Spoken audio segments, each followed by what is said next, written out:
여러분 안녕하세요. 엄스쿨 매일 성경 읽기 여호수아서 말씀 묵상 훈련 함께하고 있습니다. 오늘은 5장 2절부터 9절에 있는 말씀을 볼 텐데요. 아마 두 번에 좀 나눠서 봐야 될 것 같습니다. 지난 시간에 1절과 관련된 내용들 조금 자세하게 살폈습니다. 그 내용 이어서 보겠습니다.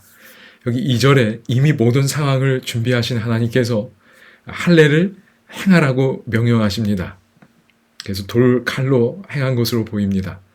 여기 다시 할례를 행하란 건 이미 할례를 받은 사람에게 또 행하라는 게 아니고 40년 가까이 할례 의식이 진행되질 못했습니다. 그래서 이제 그걸 다시 하라는 거지요.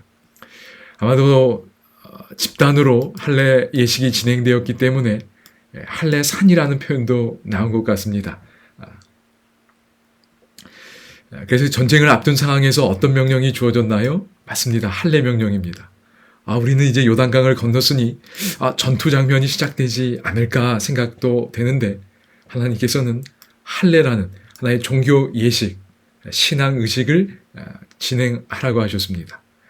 아니 왜 하필 이런 때 이런 할례를 하게 하셨을까? 할례를 행하면 이미 앞서 살펴본 대로 군인으로서의 전투 능력을 발휘하기가 쉽지 않습니다. 그런데 할례를 행하라고 하신 거지요.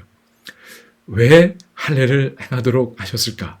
여러분이 좀 미리 생각하셨으면 하실 수 있도록 좀 말씀을 드렸는데요. 좀 같이 보겠습니다. 여기 4절에 보면 할례를 시행한 까닭은 이것이니라고 할례를 행한 이유를 언급합니다. 그러니까 전투를 앞두고 할례를 행한 게 이게 좀 평범한 일이 아니라는 거지요. 그래서 이유를 설명해 줍니다. 애굽에서 나온 모든 백성 중 남자 곧 모든 군사는 애굽에서 나온 후 광야길에서 죽었다고 이야기합니다. 남자 곧 군사라 그랬어요. 여러분 이때에 이 남자들의 유형을 보면 한 4유형으로 나눌 수 있을 것 같아요. 첫 번째는 여기 지금 언급된 것처럼 모든 군사가 죽었다 그랬지요. 다시 말해 출애굽 당시 20세 이상으로 군대에 계수되었던 사람들입니다. 갈렙과 여호수아 외에 다 죽었습니다. 여러분 그런데 여기도 이제 20세 이상으로 계수된 자는 들어가지 못한다는 말씀이 민수기 14장 이 반역 사건과 관련해서 나옵니다. 여러분이 이 내용을 잘 아십니다. 그런데 여러분 여기 이 남자 곧 모든 군사라 그랬지요. 다시 말해 제사장들과 레위인들은 군대에 계수되지 않았습니다. 그리고 12정탐꾼에도 포함되지 않았지요. 그래서 여기 남자 20세 이상의 군사가 죽었다고 할 때는 이 제사장들과 레위인들은 포함되지 않은 것으로 생각하는 것이 맞다고 여겨집니다. 예를 들면 여러분 엘르하살은 이미 출애굽기 28장에 보면 제사장 직분으로 부름받았습니다. 그런데 이 엘르하살은 여러분 들어갔습니다. 그래서 여호수아 24장에 보면 엘르하살이 죽는 이야기가 나옵니다. 여러분 아론의 아들들 아시지요? 출애굽기 28장에 보면 나옵니다. 나답과 아비후와 엘르하살과 이다말이 나옵니다. 나답과 아비후는 여러분 아시는 대로 신속한 심판으로 인하여 죽임을 당했습니다. 근데 이 엘르하살은 그 뒤에 이제 제사장 역할을 했겠지요.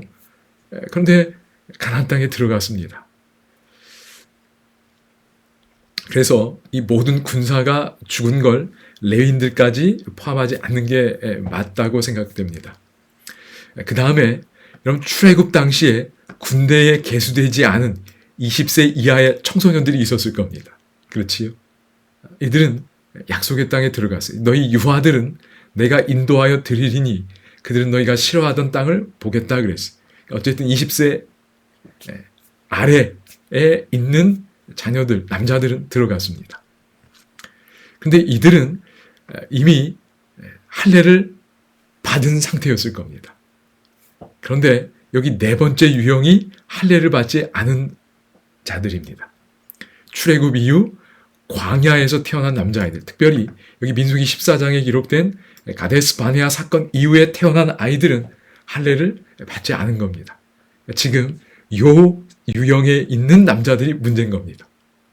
그래서 여기 5절에 보면 그 나온 백성은 다 할례를 받았으나 애굽에서 나온 후 광야길에서 난 자는 할례를 받지 못했다고 이야기합니다. 이 유형이 4번 유형이고 지금 여기 본문의 어떤 초점입니다.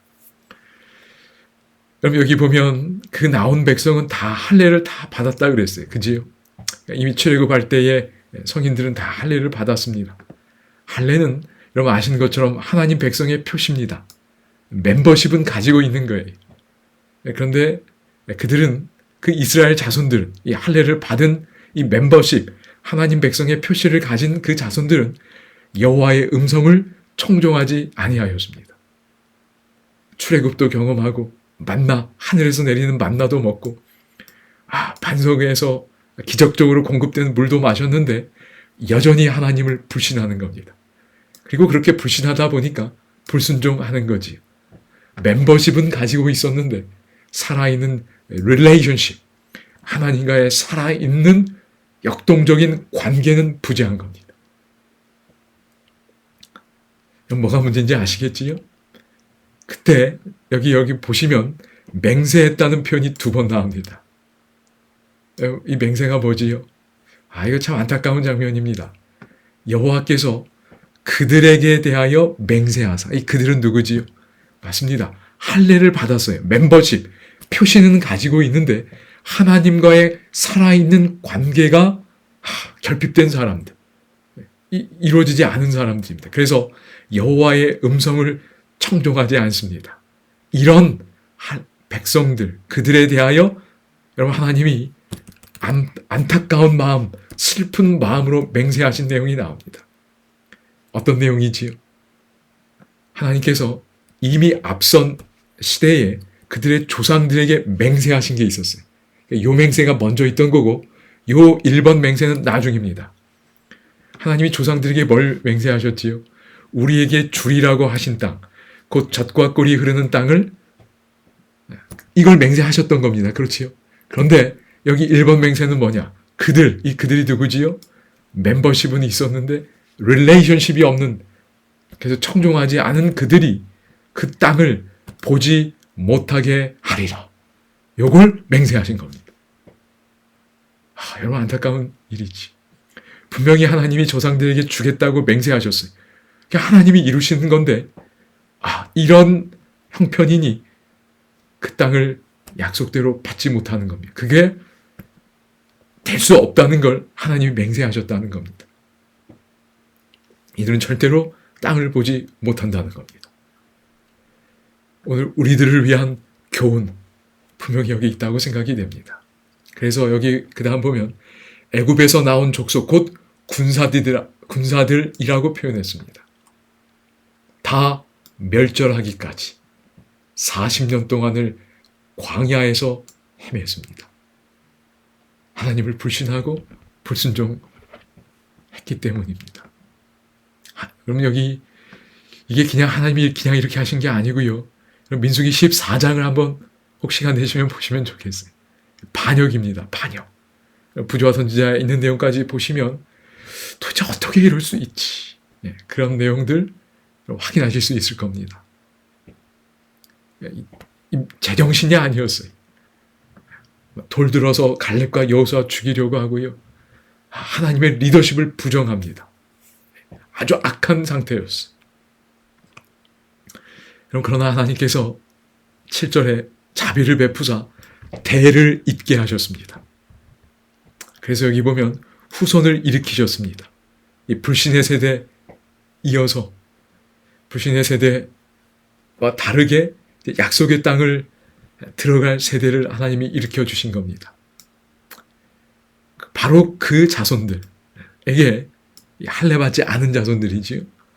여호수아가 할례를 행한 겁니다. 하나님이 이 명령 내리신 거예요.